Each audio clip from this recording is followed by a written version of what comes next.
ఈరోజు వీడియోలో బెల్లంతో అయితే గులాబ్ జామ్ చేసేసాను పర్ఫెక్ట్గా. అది కూడా మీరు కూడా వీడియో ఎండ్ వరకు చూసి ఇలా బెల్లం యూజ్ చేసి హెల్దీగా గులాబ్ జామ్ అనేది చేసేసుకోండి.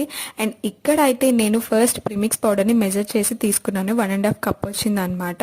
అండ్ కొంచెం గోరువెచ్చని పాలు యాడ్ చేసుకుంటూ వీడియోలో చూపించినట్టుగా ఫింగర్స్ తోటి మాత్రమే లైట్గా మిక్స్ చేసుకోండి.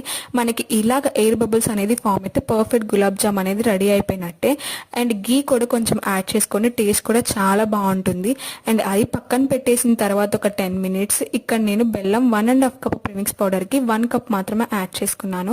అండ్ మీకు ఇంకా స్వీట్నెస్ కావాలంటే ఇంకో కప్ కూడా యాడ్ చేసుకోండి. అండ్ 5 to 7 మినిట్స్ తర్వాత మనకి బెల్లం అనేది ఇలా రావాలి. పాకం అప్పుడే రెడీ అయినట్టు, జిగురుగా ఉంటే చాలు, సరిపోతుంది.